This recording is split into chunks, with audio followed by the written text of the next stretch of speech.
Podemos definir o exercício físico como uma situação que retira o organismo de seu equilíbrio dinâmico, a homeostase, pois implica em um aumento da demanda energética do corpo. Os exercícios podem ser de dois tipos principais: exercícios dinâmicos ou isotônicos, onde há contração do músculo exercitado e existe movimento nas articulações. Exemplos disso são esportes, danças, praticamente todas as atividades que nós fazemos são dinâmicas. E o outro tipo são os exercícios estáticos ou isométricos, que, embora haja contração muscular, não existe movimento nas articulações. Um exemplo é quando você segura um pezinho de academia e não movimenta o braço, você só fica com ele parado, contraindo o músculo. Cada um desses exercícios causa respostas diferentes no sistema cardiovascular, como veremos a seguir. Nos exercícios estáticos, a frequência cardíaca aumenta, ou seja, o número de vezes que o coração bate, mantendo ou reduzindo o volume sistólico, que é o volume de sangue bombeado pelo coração para o corpo. Além disso, há um pequeno aumento no débito cardíaco, que é o volume de sangue sendo bombeado pelo coração em um minuto. Por outro lado, observa-se aumento da resistência vascular periférica, ou seja, a oposição dos vasos sanguíneos à circulação do sangue, resultando em uma grande elevação da pressão arterial. E pressão arterial pode ser entendida como a força que o sangue, impulsionado pelo coração, exerce contra a parede das artérias, sendo importante também saber que esta pressão é calculada da seguinte forma: através da multiplicação do débito cardíaco pela resistência vascular periférica. Voltando à constatação da elevação da pressão arterial, isso ocorre porque a contração muscular mantida durante o exercício isométrico favorece a obstrução do fluxo sanguíneo nos músculos, já que na hora que o músculo contrai, ele aperta todos os vasos sanguíneos. Já nos exercícios dinâmicos, não existe essa obstrução mecânica do fluxo sanguíneo, pois as contrações são seguidas de movimentos articulares. Contudo, há aumento da frequência cardíaca, do volume sistólico e do débito cardíaco. Dessa forma, pode-se observar também um aumento na pressão arterial sistólica, mais conhecida como pressão arterial máxima e que se refere ao valor medido no momento em que o ventrículo esquerdo bombeia sangue para a artéria aorta. Também pode-se observar uma redução da pressão arterial diastólica, normalmente conhecida como pressão arterial mínima e que corresponde ao valor medido no momento em que o ventrículo esquerdo volta a se encher para dar continuidade ao processo de circulação. Essas respostas são maiores de acordo com a intensidade do exercício, mas não se alteram com sua duração. Algo interessante com relação aos exercícios dinâmicos é que quanto maior a massa muscular exercitada, maior o aumento da frequência cardíaca, mas o aumento na pressão arterial é menor. E isso ocorre porque não há aumento na resistência vascular periférica, que, como vimos, está envolvido no cálculo da pressão arterial. O que aumenta nesse tipo de exercício é apenas o débito cardíaco. Por isso, não vemos uma diferença tão grande na pressão arterial. Além desses, há também os exercícios resistidos, conhecidos também como exercícios de musculação, que, apesar de serem realizados de forma dinâmica, apresentam respostas cardiovasculares semelhantes à de um exercício isométrico, ou seja, aumento da frequência cardíaca e aumento exacerbado da pressão arterial. Antes de prosseguirmos, é importante definir alguns conceitos que aparecerão no decorrer do vídeo. Indivíduos normotensos e indivíduos hipertensos. Indivíduos normotensos têm a pressão considerada normal, 12/8 ou 13/85 para pessoas diabéticas. Já indivíduos hipertensos têm a pressão acima de 14/9, uma pressão considerada alta. Uma das alterações que mais chamam a atenção após a finalização do exercício é o fenômeno conhecido como hipotensão pós-exercício, que se caracteriza pela redução da pressão arterial durante o período de recuperação, com valores inferiores até mesmo àqueles medidos em um dia de controle, ou seja, sem a execução dos exercícios. Contudo, para que a hipotensão pós-exercício tenha importância clínica, é necessário que ela tenha magnitude importante e perdure na maior parte das 24 horas posteriores ao exercício.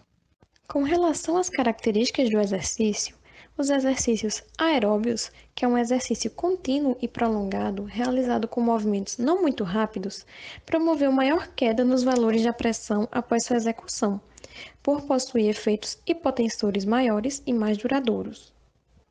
Todavia, isso pode diferir de acordo com a população estudada, em que uns podem ter essa redução conforme a redução do débito cardíaco e outros pela redução da resistência vascular periférica.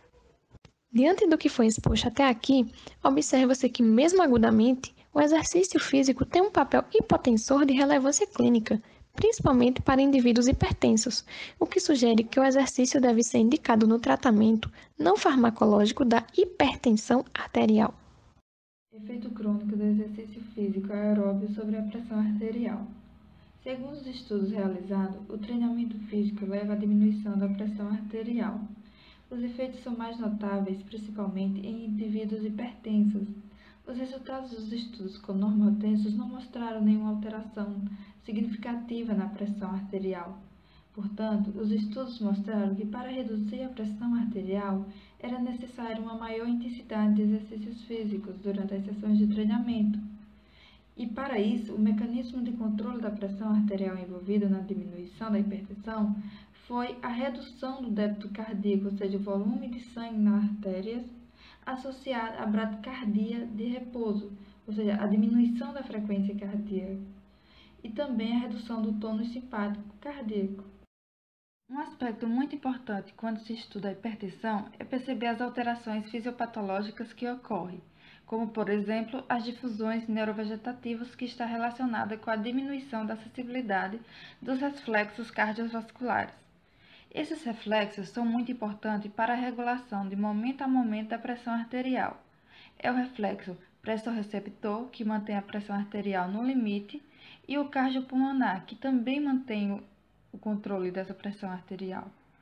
Portanto, a diminuição da sensibilidade dos reflexos cardiovasculares é causada por essas alterações nos reflexos. A difusão do reflexo pressorreceptor está associada a um alto índice de mortalidade por doenças cardiovasculares. Os estudos feitos sobre a diminuição da sensibilidade nos reflexos pressorreceptores e cardiopulmonar em ratos hipertensos mostraram que, com o treinamento físico, é possível restaurar a sensibilidade desses reflexos. Portanto, as práticas regulares e adequadas de exercícios físicos devem ser recomendadas para a prevenção e o tratamento da hipertensão arterial. Sabendo que os exercícios físicos são até mais eficientes do que os medicamentos, segundo alguns estudos, o efeito crônico dos exercícios físicos sobre a frequência cardíaca, os estudos vêm demonstrando uma relação inversa entre a capacidade funcional, morbidade e mortalidade. Ou seja, os indivíduos que apresentarem esses três fatores elevados, eles possuem maior probabilidade de desenvolverem doenças. A frequência cardíaca aumenta para aumentar o débito cardíaco e depois diminui, porque tem mais atividade do parasimpático. Relação direta entre a frequência cardíaca direta em repouso e o risco de desenvolver doenças cardiovasculares. Os indivíduos que apresentar uma frequência cardíaca menor, tanto em repouso como em taquicardia menor durante o exercício, têm menos probabilidade de desenvolver problemas do coração, ou seja, cardiopatias. O efeito do treinamento físico sobre a resposta da frequência cardíaca de repouso e durante o exercício físico. Nos exercícios físicos aeróbios resulta em bradicardia de repouso, ou seja, acontece a hipotensão devido ao estresse no músculo e acontece mais nos treinamentos aeróbios. A bradicardia está associada ao aumento do tônus vagal cardíaco, que ele é mais ativo em repouso. Portanto, qualquer ação do parasimpático é chamada de vagal. A bradicardia de repouso pós-treino sofre modificação de acordo com a influência do treino. A adaptação da frequência cardíaca está relacionada com a menor resposta de taquicardia na frequência absoluta dos exercícios. Percebe-se uma modificação no balanço autômico cardíaco pós-treino a partir da menor resposta ao exercício taquicardia. Este gráfico mostra o efeito do treinamento físico de baixa e alta intensidade sobre a pressão arterial de ratos espontaneamente hipertensos. Apesar dos resultados estarem diferentes no gráfico, eles não tiveram mudanças significativas entre os ratos sedentários e os que fizeram o exercício de alta intensidade. Portanto, mesmo diferentes, Essas diferenças estatisticamente não significam nada. Às vezes, mesmo quando está mais distante, não é estatisticamente relevante. Quando é relevante, ele apresenta o asterisco em cima. Esse asterisco significa a relevância do fator. Essa relevância é determinada pelo protocolo de como foi executado. Hoje em dia, já falam que exercícios de alta intensidade também abaixa. Essa diferença depende de como o protocolo é executado. Durante o exercício físico, são demonstrados os efeitos de alguns problemas de saúde, como, por exemplo, a insuficiência cardíaca. A insuficiência cardíaca é uma síndrome clínica que se caracteriza por anomalias no ventrículo esquerdo e na regulação neurohormonal. Isso faz com que o indivíduo seja incapaz de lidar com esforços, além de reter líquidos e ter sua vida reduzida. A dificuldade levada ao exercício físico pela insuficiência cardíaca é o fato de que tanto a atividade nervosa simpática quanto o fluxo sanguíneo muscular diminuem. Isso causa bastante estresse mental ao doente. Porém, caso seja implementado aos poucos, o exercício físico foi mostrado como um ótimo tratamento para as complicações causadas pela insuficiência cardíaca. Os dois maiores benefícios são a correção da disfunção neurovascular causada pela insuficiência e o aumento da vida do paciente, mesmo que esse último fato ainda necessite de mais evidências para ser 100% comprovado. A obesidade é vista como um dos maiores problemas de saúde pública nos países industrializados. Inclusive, o número de pessoas obesas no Brasil está aumentando significativamente. Tanto é que a obesidade tem se tornado uma ameaça global. A obesidade se dá pela junção tanto de fatores genéticos como também fatores ambientais, nesse caso, os hábitos alimentares. Alguns estudos mostraram que a obesidade aumenta os níveis de leptina plasmática e provoca resistência à insulina. A leptina é um peptídeo que desempenha importante papel na regulação da ingestão alimentar e no gasto energético, gerando um aumento na queima de energia e diminuindo a ingestão alimentar. Quando há uma quantidade suficiente de gordura, que é causada por uma ingestão regulada de alimentos e nutrientes, o cérebro ele vai dar a ordem para parar de comer, o que é resultado de uma saciedade. Quando há um excesso de gordura e de leptina, ocorre o que se chama de resistência à leptina. Então, o cérebro ele vai dar a ordem para continuar a comer, o que é resultado de uma fome contínua. E quando há uma dieta hipocalórica, ou seja, uma dieta com redução de calorias e desequilibrada em nutrientes, o cérebro vai dar a ordem para continuar a comer, o que é resultado de uma fome contínua e de uma irritabilidade aumentada. Os estudos mostraram que a perda de peso corporal, ocasionada apenas pela dieta, consistia não apenas em massa gorda, mas também em massa magra. Ou seja, os indivíduos que faziam a dieta sem o exercício físico, eles tinham a perda não apenas de gordura, mas também de músculo. Isso não acontecia quando a dieta estava associada ao exercício físico. Nesse caso, a perda era apenas de massa gorda. A dieta associada ao exercício também levou a uma melhora na sensibilidade à insulina. Os estudos mostraram, então, que a dieta hipocalórica associada ao exercício físico deve ser a estratégia de escolha para o tratamento não farmacológico de indivíduos obesos. Mas, espere um pouco. O que tudo isso tem a ver com a psicologia? Certamente, você deve estar se perguntando isso agora.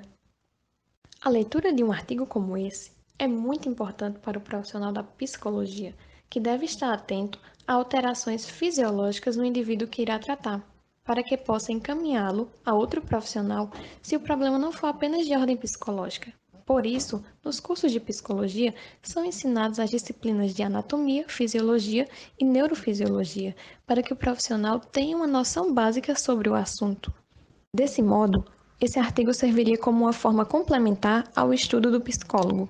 O propósito do artigo foi cumprido, que era apresentar uma retrospectiva dos principais estudos realizados sobre adaptações agudas e crônicas do exercício físico sobre o sistema cardiovascular. E por hoje é só, pessoal. Espero que esse vídeo tenha contribuído de alguma forma para o aprendizado de vocês.